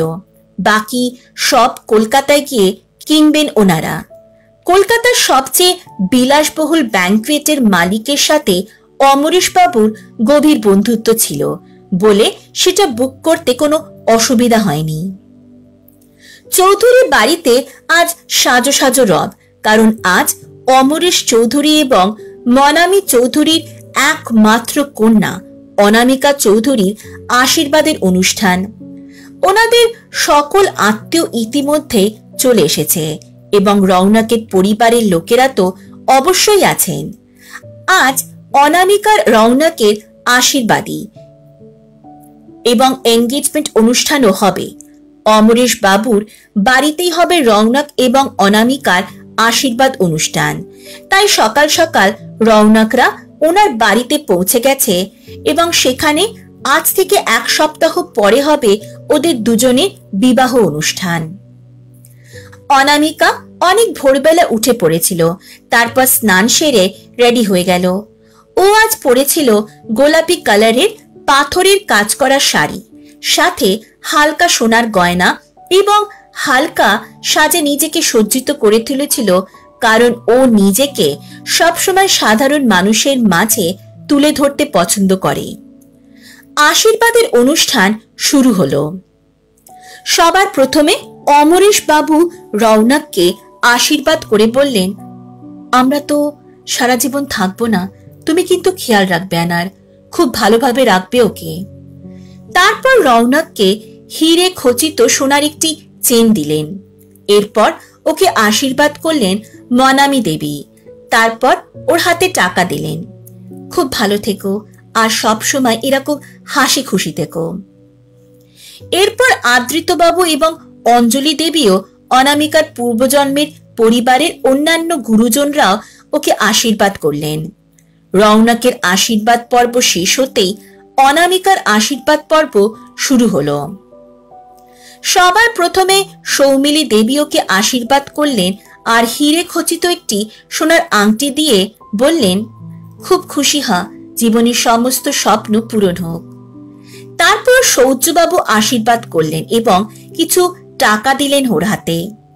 এরপর সিদ্ধার্থ বাবু আশীর্বাদ করে বললেন, আমি তো তোর জন্য গিফট আনতে চেয়েছিলাম, কিন্তু তুই বললি আমার কিছু লাগবে না। কিন্তু তোকে একটা কথা বলতে পারি যে সারা জীবন তোকে নিজের মেয়ের মতোই ভালোবাসবো। হিরে, এটা চলবে তো? অনামিকা মিষ্টি করে হেসে বলল, একদম চলবে না মানে একেবারে দৌড়াবে। সবাই হাসছিল ওর কথা শুনে। তারপর রিয়ালি দেবী আশীর্বাদ করলেন। রিয়ালি দেবী ওর হাতে দিলেন হীরের নেকলেসের সাথে ম্যাচিং করা ইয়াররিংস। উনি বললেন, একদম না করবি না কিন্তু, এটা আমার মেয়ের জন্য, আমি অনেকদিন ধরে ভেবে রেখেছিলাম তোকে দেব। অনামিকা মিষ্টি করে হেসে বলল, ঠিক আছে মামনি, যেমন ভাবে বাবাই আমার কথা ফেলতে পারে না, সেইভাবে আমি তোমারও কথা ফেলতে পারবো না, চলো নিয়ে নিলাম। আশীর্বাদ অনুষ্ঠান শেষ হতে হতে দুপুর হয়ে গেল। বিকেলের এনগেজমেন্ট পার্টি হবে সেই ব্যাংকুয়েটে। কলকাতার সব থেকে সুবিশাল বিলাসবহুল আভিজাত্যপূর্ণ ব্যাংকুয়েট এবং বাইরে রয়েছে বিশাল আকার লন, যেখানে অনামিকার সঙ্গীত অনুষ্ঠান হবে। সাদা রঙের ব্যাংকুয়েটটির বাহ্যিক সৌন্দর্য অতি অতুলনীয়, কিন্তু ভেতরের সৌন্দর্য বাহ্যিক সৌন্দর্যের চেয়েও অনেক বেশি প্রশংসনীয়। দুটি তলা বিশিষ্ট সেই ব্যাংকুয়েটে নিচের তলাতে রয়েছে সুবিশাল কয়েকটি হল। ওপরের হলের সাথে রয়েছে বেশ কিছু রুম। ভেতরটা নানা রঙের উজ্জ্বল আলোতে আলোকিত এবং সেই আলোর সৌন্দর্য কয়েক গুণ বাড়িয়ে দিল ছাদের সাথে যুক্ত ঝাড় লণ্ঠনগুলি এবং ব্যাংকুয়েটের ভেতরের প্রতিটি দেওয়াল জুড়ে রয়েছে বিভিন্ন হাতের কারুকার্য করা অপূর্ব নকশা। মোড়াম পেছানো মেঝের ওপর রয়েছে বসার জন্য অসংখ্য চেয়ার ও টেবিল, যেগুলো সাদা এবং লাল রঙের সংমিশ্রিত কাপড় দিয়ে আবৃত। বিকেলবেলায় শাইনি এবং জেনি অনামিকাকে সাজিয়ে দিতে বসলো। পিচ কালারের জরির কাজ করা খুব সুন্দর লেহেঙ্গা পরেছিল ও, সাথে অলংকার হিসেবে পরল হীরের নেকলেস, ম্যাচিং ইয়াররিংস এবং টিকলি। তারপর শাইনি সুন্দর করে চুল বেঁধে তাতে ফুল লাগিয়ে দিল এবং সুন্দরভাবে মেকআপ করে দিল অনামিকার। ওরা থাকতে কোনো মেকআপ আর্টিস্টের দরকারই নেই ওর। অন্যদিকে রৌনকও রেডি হতে আরম্ভ করে দিয়েছিল। আজও অনামিকার সাথে ম্যাচিং করে পিচ কালারের পাঞ্জাবি এবং সাদা পায়জামা পরেছিল। চুলগুলো সুন্দর করে সেট করে হাতে পরে গিয়েছিল ওর প্রিয় ঘড়িটি। অনামিকা ও রৌনক একসাথে এই বাড়ি থেকে ব্যাংকুয়েটে যাবে। রৌনক যদিও বলেছিল ওরা হোটেল থেকেই সোজা ওখানে যাবে। কলকাতা শহরের সব থেকে দামি এবং বিলাসবহুল হোটেল ভাড়া নিয়েছিল থাকার জন্য, কিন্তু অমরেশ বাবু শুনতে চাননি, তাই সবাই একসাথেই যাবে। অনামিকা, শাইনি এবং জেনি রেডি হয়ে ঘর থেকে বেরিয়ে ধীরে ধীরে নিচে নেমে এলো। রৌনক এক দৃষ্টে ওর দিকে তাকিয়েছিল আর অনামিকারও দৃষ্টি নিবদ্ধ ছিল রৌনকের দিকে। ওরা নিজেদের মধ্যে এতটাই হারিয়ে গিয়েছিল যে বাকি সবার উপস্থিতি অদৃশ্য হয়ে গিয়েছিল। সেখানে উপস্থিত প্রত্যেকে ওদের দুজনের প্রচন্ড প্রশংসা করছিল। তারপর বাড়ি থেকে বেরিয়ে সবাই গাড়ি করে পৌঁছে গেল সেই ব্যাংকুয়েটের সামনে। রৌনক আর অনামিকা একই গাড়িতে ছিল শাইনি আর জেনির সাথে। প্রথমে রৌনক গাড়ি থেকে নামলো, তারপর হাত ধরে অনামিকাকে গাড়ি থেকে নামালো। গোলাপ ফুল এবং অসংখ্য রঙিন আলো দিয়ে সাজানো হয়েছিল পুরো ব্যাংকুয়েটটি। বিভিন্ন রকমের গোলাপ ফুল, লাল, সাদা, হলুদ, গোলাপি সমস্ত রঙের মিশ্রণ ছিল সেখানে। অনামিকা গোলাপ ফুলের পাপড়ি বেছানো রাস্তার উপর দিয়ে রৌনকের সাথে হলের ভেতরে এসে উপস্থিত হলো। এত সুন্দর করে সাজানো হয়েছিল যে ও মুগ্ধ হয়ে তাকিয়েছিল। সমস্ত অতিথিরা চলে আসার পরে এনগেজমেন্ট অনুষ্ঠান শুরু হলো। রিয়ালি দেবী ফুলের পাপড়িতে আবৃত একটি থালায় রৌনক এবং অনামিকার এনগেজমেন্টের আংটিগুলো নিয়ে আসলেন। ওরা সেই আংটিগুলো নিয়ে একে অপরের দিকে তাকালো। প্রথমে রৌনক অনামিকার আঙুলে হীরের সেই আংটিটি পরিয়ে দিল। তারপর ও রৌনকের আঙুলে পরিয়ে দিল অন্য হীরের আংটিটি, আর চারিদিকে করতালির আওয়াজে ভরে উঠল। তারপর শাইনি ওদের দুজনকে একটি গান গাইতে অনুরোধ করলো এবং দুজনে রাজি হওয়ার পরে ও অনামিকা এবং রৌনকের হাতে মাইক দিল। ওরা একে অপরের দিকে তাকিয়ে প্রস্তুত হলো গাওয়ার জন্য। মিউজিক বেজে উঠল এবং রঙিন আলোগুলো এক মায়াবী পরিবেশের সৃষ্টি করলো। लखा तो जुदा में हुई तेरी खातिर, तू ही मंजिल दिल तेरा मुसाफिर। অনামিকা গাইতে আরম্ভ করলো। लखा तो जुदा में हुआ तेरी खातिर, तू ही मंजिल में तेरा मुसाफिर। রৌনকও শুরু করলো গান গাইতে। रब नु भुला बैठा तेरे करके, मैं हो गया काफिर। রৌনক অনামিকার হাত দুটো শক্ত করে ধরলো। तेरे लिए मैं जहां से टकराऊंगा, सब कुछ खोके तुझको ही पाऊंगा। दिल बन के मैं दिल धड़काऊंगा, मैं तेरा बन जाऊंगा, मैं तेरा बन जाऊंगा। सुन तेरी मैं कसम यही खाऊंगा, कितने वादियां नु उम्र निभाऊंगा। तुझे हर बारी अपना बनाऊंगा, मैं तेरा बन जाऊंगा, मैं तेरा बन जाऊंगा। রৌনকও এক দৃষ্টিতে অনামিকার দিকে তাকিয়ে গাইছিল। मेरी राहें तेरे तक है, तुझ पे ही तो मेरा हक है, इश्क मेरा तू बेशक है, तुझ पे ही तो मेरा हक है। অনামিকা ওর গালে আলতো করে নিজের হাত রাখলো। গানের শেষে চারিদিক আবারও হাততালি দিয়ে উঠল। তারপর সবাই মেতে উঠল এনগেজমেন্টের অনুষ্ঠানে। অনামিকাদের সঙ্গীত অনুষ্ঠান অনুষ্ঠিত হবে আজ। ও পরেছে রয়্যাল ব্লু কালারের লেহেঙ্গা এবং সাথে অত্যন্ত সুন্দর হীরের গয়না। শাইনি আর জেনি ওকে খুব সুন্দর করে সাজিয়ে দিয়েছিল। অসম্ভব সুন্দর লাগছিল অনামিকাকে সেই সাজে সজ্জিত হয়ে। আজ ওর পরিবার এবং রৌনকের পরিবার আলাদা আলাদাভাবে ব্যাংকুয়েটে আসবে। ওরা ব্যাংকুয়েটে পৌঁছতে দেখল লনের ওপর একটি বড় মঞ্চ বানানো হয়েছে। সেই মঞ্চের ওপর ছিল অসংখ্য রঙিন লাইট। রিয়ালি দেবীরা আসার পর সঙ্গীতের অনুষ্ঠান শুরু হলো। অনামিকা সবাইকে দেখতে পেল, রৌনককে কোথাও দেখতে পাচ্ছিল না। তারপর ওকে নিয়ে সবাই মঞ্চের ওপর দাঁড়ালো। হঠাৎ মিউজিক বেজে উঠল। রৌনকের মা, বাবা এবং অনামিকার মা বাবারা সবাই মিলে নাচলেন লন্ডন থুমাকদা গানে। অনামিকা মুখে মিষ্টি হাসি নিয়ে ওনাদের নাচ উপভোগ করছিল। তারপর ওনাদের সাথে যোগ দিলেন রোশন এবং ঐশী। এরপর শুরু হলো মাহিবে গানটি। প্রথমে রোশন নাচতে আরম্ভ করলো, তারপর একে একে যোগ দিলেন বাকি সবাই। কিন্তু হঠাৎ মিউজিক বন্ধ হয়ে যাওয়াতে অনামিকা বুঝতে পারল না কি হচ্ছে। হঠাৎ রিয়ালি দেবী অনামিকার মাথায় হাত দিয়ে গেয়ে উঠলেন, चंदा मेरी चंदा, तुझे कैसे मैं ये समझाऊं, मुझे लगती है तू कितनी प्यारी रे। অনামিকা প্রচন্ড আশ্চর্য হয়ে গেছিল ওনার গান শুনে। তারপর মনামি দেবী ওর গালে হাত রেখে গাইলেন, खुशियां जितनी है सब ढूंढ ढूंढ के लाओ तेरे डोली के संग कर दू सारी रे। অনামিকার চোখ দুটি অশ্রু সজল হয়ে উঠেছিল এবং ওনাদের জড়িয়ে ধরল ও। তারপর আবার গানটি বেজে উঠল। অনামিকাকে ঘিরে সবাই নাচতে লাগলেন। শাইনি এবং জেনি এরপর নাচলো লেজারে গানটিতে। গত কয়েকদিন রাত এক করে নাচটা তুলেছিল ওরা এবং তার ফলস্বরূপ অসম্ভব সুন্দর ভঙ্গিতে নৃত্য পরিদর্শন করেছিল দুজনে। তারপর হঠাৎ চারিদিকে আলো নিভে গেল। অন্য একটি গানের মিউজিক বেজে ওঠার আগে শাইনি, জেনি এবং অনামিকা ও রৌনকের কাজিনরা ওকে চারিদিক থেকে ঘিরে রেখেছিল। এরপর ওরা সবাই ধীরে ধীরে দুটি লাইনে ভাগ হয়ে গেল। অনামিকা ওদের পারফরমেন্স খুব উপভোগ করলেও ওর চোখ খুঁজছিল রৌনককে। কোথায় ও?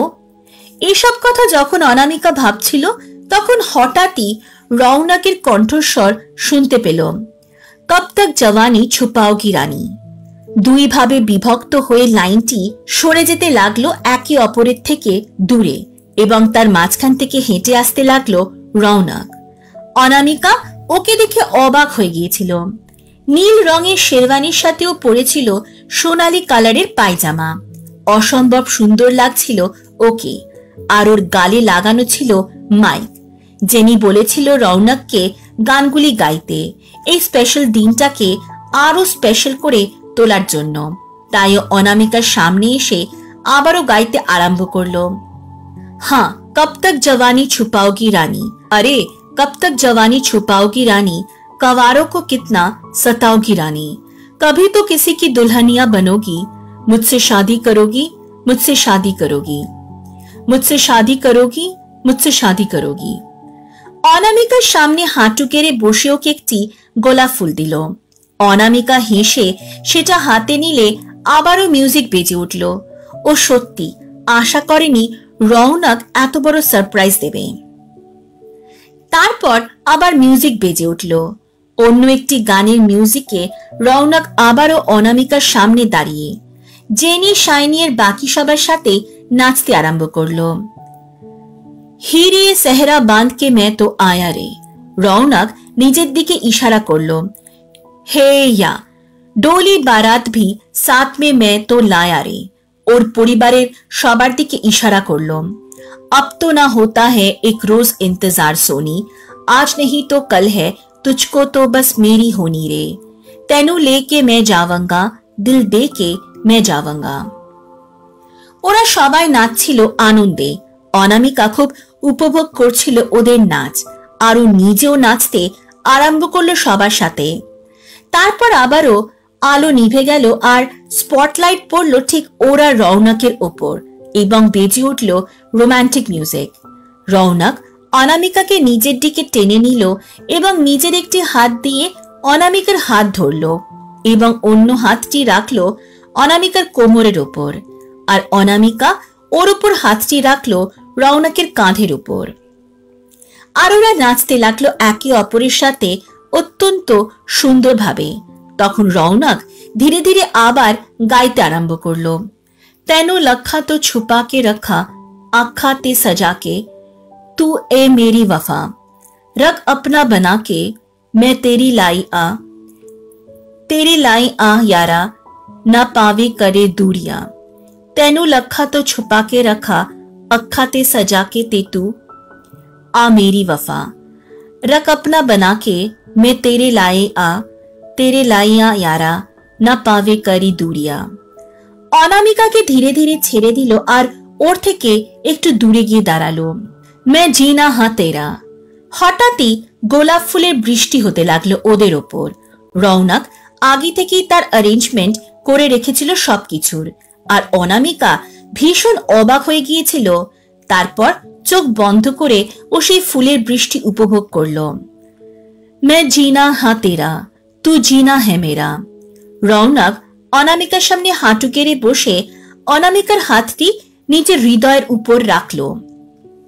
दस लेना के नखरे दिखा के दिल दिया गल्ला, करेंगे नाल नाल बहके, अख नाले अख नू मिला के दिल दिया गल्ला। গানের শেষে একে অপরকে জড়িয়ে ধরে ওরা এবং করতালির আওয়াজে চারিদিক ভরে উঠল। আর সেই আনন্দের জোয়ারে সবাই গা ভাসিয়ে দিল। অবশেষে সমস্ত অপেক্ষার অবসান ঘটল। আজ রৌনক আর অনামিকার বিয়ে। অনামিকা আজ অনেক ভোরবেলা উঠে গিয়েছিল। তারপর শাঁখা পলা হাতে পরে এবং লাল হলুদ মিশ্রিত একটি সুন্দর শাড়ি পরল অধিবাসের জন্য। সূর্য ওঠার আগে ওকে দই চিড়ে খেতে হবে, কারণ এরপরে আর সারাদিন কিছু খেতে পারবে না। সানায়ের সুর ভেসে আসছে বাড়ির বাইরে লাগানো বাক্স থেকে। একটু আগে অনামিকার পূর্বজন্মের পরিবারের অনেকে মিলে জল আনতে গেল। জেনিও তাদের সাথে গেছে, আর শাইনিও ছিল অনামিকার সাথে বাড়িতে। ও লক্ষ্মী মেয়ের মতো অল্প একটু দই চিড়ে খেয়ে নিল। রৌনক ওকে মনুষ্য খাবারের অভ্যাস ইতিমধ্যে করিয়েছিল, তাই ওর খেতে খুব একটা অসুবিধা হয়নি। তারপর অঞ্জলি দেবী বললেন ওকে আবার গিয়ে রেস্ট নিতে। অনামিকা রুমে গিয়ে বিছানায় শুয়ে পড়ল, কিন্তু একটুও ঘুম আসছিল না ওর। কত দিন ধরে তো অপেক্ষা করেছিল এই সময়ের জন্য। আজ অবশেষে ও রৌনকের অর্ধাঙ্গিনী হবে, যদিও মনের দিক থেকে অনেক আগেই হয়ে গেছে। অন্যদিকে রৌনকও উঠে গিয়েছিল অধিবাসের জন্য, কিন্তু ওর একদম ইচ্ছে ছিল না দই চিড়ে খাওয়ার। কিন্তু রিয়ালি দেবী বললেন, আজকের দিনে খেতে হয়, বুঝেছিস? আনা দেখবি ঠিক খেয়ে নেবে লক্ষ্মী মেয়ের মতো। আমরাও খেয়েছি আমাদের সময়, এবার তুই খা তাড়াতাড়ি। রৌনক বাচ্চাদের মতো মুখ করে একটু খেয়ে নিল। তারপর ও নিজের রুমে গিয়ে শুয়ে পড়ল। অনামিকার সাথে কথা বলতে ভীষণ ইচ্ছে করছিল রৌনকের, কিন্তু ভাবছিল ফোন করবে কিনা। যদি ওর সাথে কেউ থাকে। তারপর আর বেশি না ভেবে ওকে ফোন করে ফেলল। অনামিকা রৌনকের ফোনের আশায় ছিল, তাই ফোন আসতে দ্রুত রিসিভ করল। রৌনক মিষ্টি করে বলল, আজ বিকেলে কিন্তু দেখা হচ্ছে ম্যাডাম। অনামিকা মিষ্টি করে হেসে বলল, আমি তো তোমার জন্য অপেক্ষা করে থাকবো। রৌনক ইতিবাচক মাথা নাড়িয়ে বলল, আচ্ছা তাই বুঝি? আমি তো অপেক্ষা করতে পারছি না, কখন তোমাকে দেখব। অনামিকা বলল, আমিও। তারপর ওরা হারিয়ে গেল ওদের জগতে, এতটাই যে সময়ের কোনো হিসেব ছিল না ওদের। সকাল থেকে প্রায় দুপুর হতে চলল, আর ওরা দুজন একে অপরের সাথে তখনও কথা বলে যাচ্ছিল। হঠাৎ রৌনক রিয়ালি দেবীর আওয়াজ শুনতে পেল যে ওর গায়ে হলুদের সময় হয়ে গেছে, তাই নিচে আসতে। রৌনক জোরে বলল, আসছি মম। তারপর অনামিকাকে বলল, ওকে ম্যাডাম, এখন রাখি, আমার গায়ে হলুদের সময় হয়ে গেছে, আর আমার গায়ে হলুদ না হলে তো তোমারও হবে না, আর আমি তো আমার অ্যানার দেরি করাতে পারি না, তাই না? অনামিকা হেসে বলল, যাও। রৌনক ওর সঙ্গে ওর কথা বলা শেষ হবার পর অনামিকার রুম থেকে বেরিয়ে নিচে নেমে আসলো। ও দেখলো সবাই তত্ত্ব নিয়ে অপেক্ষা করছে রৌনকের কাছে নিয়ে যাবার জন্য। তারপর অনামিকাকে বিদায় জানিয়ে সেখান থেকে প্রস্থান করলো সেই হোটেলের উদ্দেশ্যে। ওর আর কিছু করার ছিল না বলে ও আবার নিজের রুমে ফিরে আসলো এবং ফিরে এসে অপেক্ষা করতে লাগলো কখন সবাই হলুদ নিয়ে ফিরবে। ওদিকে রৌনক যখন সিঁড়ি দিয়ে নিচে নামছিল তখনও দেখলো যে গায়ে হলুদের হলুদ বাটা শেষ হয়ে গেছে। তখন রিয়ালি দেবী রৌনককে বলল, অমরেশদা ফোন করে বলল ওখান থেকে তত্ত্ব নিয়ে সবাই বেরিয়ে গেছে, তাড়াতাড়ি কর, ওরা আসার আগে গায়ে হলুদ শেষ করতে হবে। তারপর শুরু হলো গায়ে হলুদের অনুষ্ঠান, তার সাথে ফটোগ্রাফারদের ছবি তোলা। রৌনক সাদা ধুতি পরে অপেক্ষা করছিল অনুষ্ঠান আরম্ভ হওয়ার। অল্প অল্প করে রৌনকের গায়ে ওর পরিবারের সকল সদস্যরা মিলে হলুদ লাগিয়ে দিল। তারপর একে অন্যের সাথে হলুদ খেলায় মেতে উঠল ওরা। তখনই শাইনিদের গাড়ি এসে থামলো ওই হোটেলের সামনে। শাইনিরা গাড়ি থেকে হাতে তত্ত্ব নিয়ে বেরিয়ে আসলো হোটেলের আগে প্রবেশ করার পূর্বে। ওরা দেখলো রৌনকের গায়ে হলুদের অনুষ্ঠান শেষ হয়ে গেছে। শাইনি এবং জেনি রিয়ালি দেবীর হাতে তত্ত্ব দিয়ে রৌনকের সাথে দেখা করতে গেল। রৌনককে দেখার সাথে সাথে জেনি উত্তেজিত হয়ে ওকে কিস করে বলল, ওহ কি লাগছে, তোমাকে আজকে চেনাই যাচ্ছে না, দাঁড়াও একটা ফটো তুলি। জেনি ব্যাগ থেকে ফোন বার করতে গেলে রৌনক বলে উঠল, একদম না, একদম ফটো তুলবে না, খুব বাজে লাগছে আমাকে, দেখো আমাকে হলুদ মাখিয়ে একদম ভূত করে দিয়েছে। শাইনি জেনিকে বকা দিয়ে বলল, খালি উল্টোপাল্টা কাজ তোর। তারপর রৌনকের দিকে তাকিয়ে বলল, আমরা এখন আসছি। তারপর সেখান থেকে প্রস্থান করলো হলুদ নিয়ে। শাইনি এবং জেনিরা অনামিকার বাড়িতে ফিরে আসার পর ওর গায়ে হলুদের অনুষ্ঠান শুরু হলো। শাইনি, জেনি এবং বাকি সবাই অনামিকার গায়ে হলুদ দিতে আরম্ভ করলো, আর তার সাথে তো ফটো তোলা আছেই। হলুদ রঙের শাড়ি এবং সোনার গয়নায় অপরূপ সুন্দর লাগছিল ওকে। ধপধপে ফর্সা শরীরে হলুদ রংটি ও সৌন্দর্যতা আরো বাড়িয়ে তুলেছিল। অনামিকা হলুদ হয়ে শাইনি আর জেনির সাথে বিভিন্ন পোজে ফটো তুলছিল, তাই সেই অনুষ্ঠান শেষ হতে হতে দুপুর হয়ে গিয়েছিল। সময় কেটে গেল দ্রুত এবং দেখতে দেখতে প্রায় বিকেল হয়ে গেল, তাই অনামিকারা এরই মধ্যে ব্যাংকুয়েটে এসে পৌঁছেছে। পুরো ব্যাংকুয়েটটি নানা ধরনের আলো ও বিভিন্ন ধরনের ফুল দিয়ে সাজানো হয়েছিল। অনামিকাকে বসানো হলো বধূ রূপে সাজানোর জন্য। অনামিকা বলেছিল কোনো মেকআপ আর্টিস্ট নয়, শাইনি, জেনি এবং অঞ্জলি দেবী মিলে ওকে সাজাবে, আর তাই ওনারা অনামিকাকে সাজিয়ে দিতে আরম্ভ করলো। আর অনামিকা বলেছিল যে কোনো মিডিয়া যেন না আসে ওর এই অনুষ্ঠানটিতে, ও নিজের পরিবারের সাথে একান্তভাবে কাটাতে চায়, পরে প্রেস মিট করে জানিয়ে দেওয়া হবে। প্রায় 1 ঘন্টা পর লাল বেনারসি, গা ভর্তি গয়না, চন্দনের কলকা এবং মেকআপ সবকিছু মিলিয়ে অনামিকা সেজে উঠল নববধূর সাজে। এতটাই সুন্দর লাগছিল ওকে যে কেউ চোখ ফেরাতে পারছিল না। মনামি দেবী ঘরে প্রবেশ করে অনামিকাকে দেখে বললেন, খুব সুন্দর লাগছে। অঞ্জলি দেবী অনামিকার দিকে তাকিয়ে বলল, আমার মেয়েটার যেন কারো নজর না লাগে।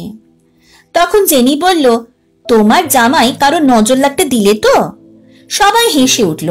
তারপর শাইনি এবং জেনি এবং অঞ্জলি দেবী রেডি হতে আরম্ভ করলো। অন্যদিকে রৌনকও রেডি হতে আরম্ভ করলো। সোনালী রঙের জরির কাজ করা পাঞ্জাবির সাথে মেরুন কালারের ধুতি পরে নিল, পায়ে দিল নাগরাই, গলায় পড়ল অমরেশ বাবুর দেওয়া সেই সোনার চেনটা, আর হাতে পড়ল অনামিকার দেওয়া সেই ঘড়িটি। রৌনকও বরবেশে সজ্জিত হয়ে গেল। রৌনককেও আজ অত্যন্ত সুন্দর লাগছিল। রিয়ালি দেবী রৌনকের মাথায় টোপর পরিয়ে দিয়ে বলল, খুব সুন্দর লাগছে আমার ছেলেটাকে। সৌমিলি দেবী রৌনকের কানে কানে বলল, মনে আছে তো কি বলতে হয়? রৌনক হেসে বলল, তোমাদের জন্য তোমাদের মেয়েকে আনতে যাচ্ছি। ওর কথা শুনে রিয়ালি দেবী হাসলেন।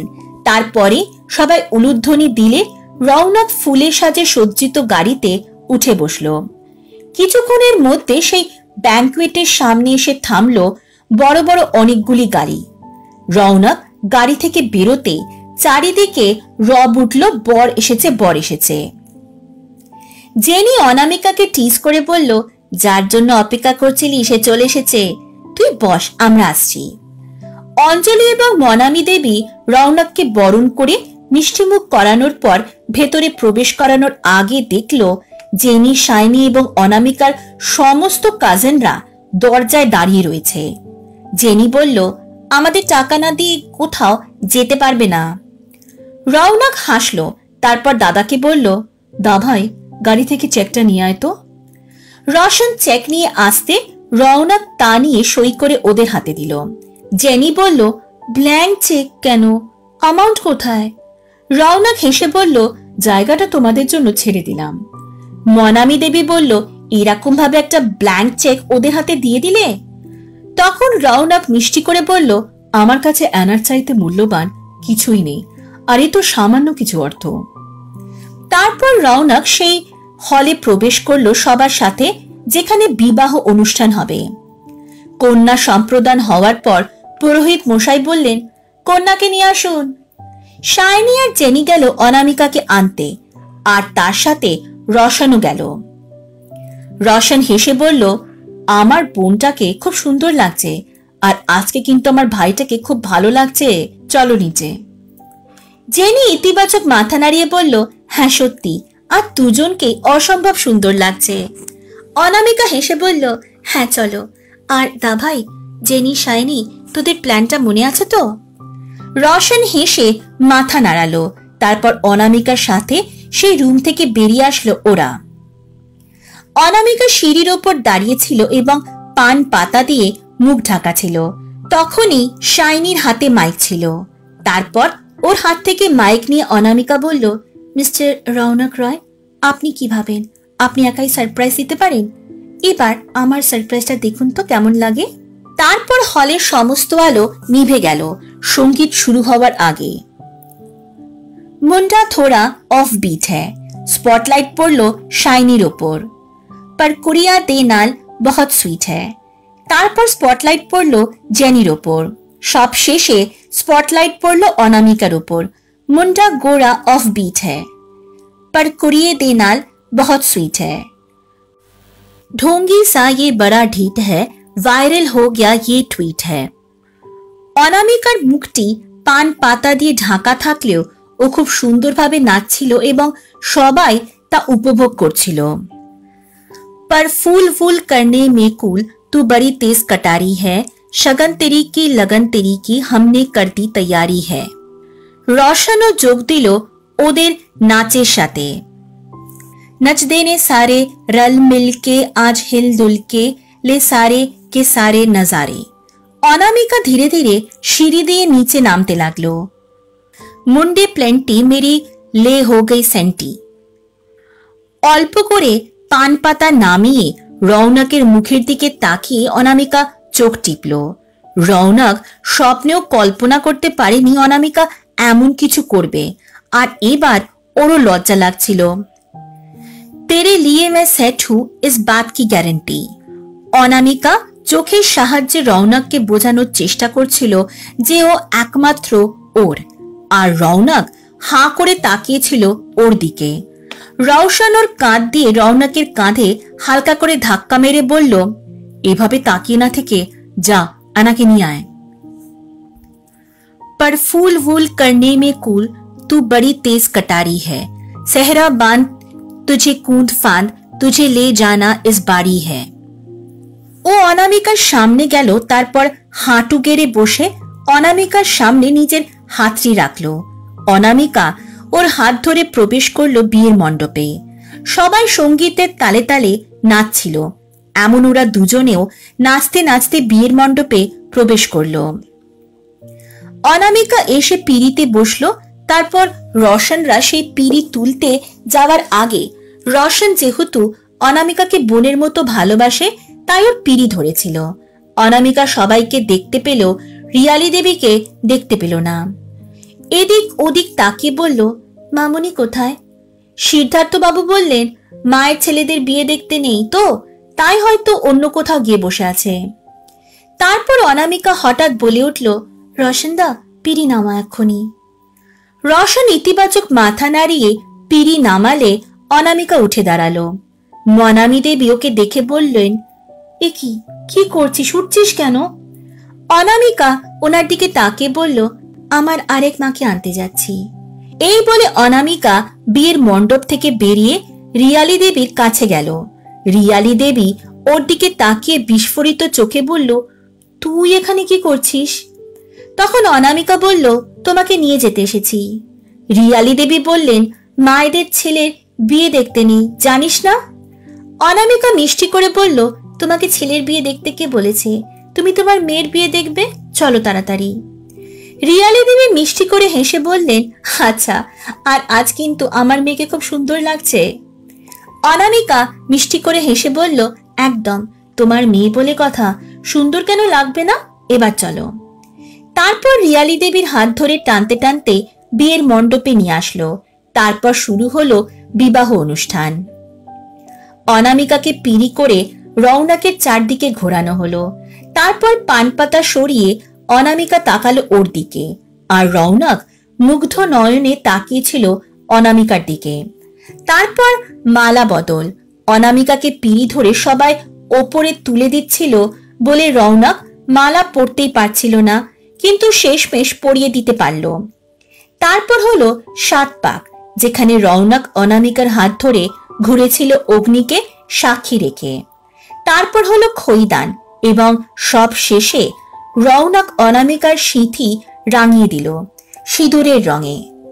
অনামিকা চোখ বন্ধ করে সেই অনুভূতিকে অনুভব করল। অনেকটাই সিঁদুর ওর নাকে পড়েছিল, যা ওর মুখের লালিত্য আরো বাড়িয়ে দিয়েছিল। চারিদিকে রব উঠল রৌনক অনামিকাকে খুব ভালোবাসবে, আর তারপর অনামিকার মুখ লজ্জা বস্ত্র দিয়ে ঢেকে দেওয়া হলো। বিবাহ সম্পন্ন হওয়ার পর রৌনক অনামিকার দিকে তাকিয়ে মিষ্টি করে বলল, এখন থেকে তুমি ভালোবাসার বাঁধনে বেঁধে গেলে সারা জীবনের মতো। অনামিকা হেসে বলল, এই বন্ধন চিরদিন অটুট থাকবে তোমার আমার সাথে। আর এই সাথে শুরু হলো ওদের জীবনের নতুন অধ্যায়।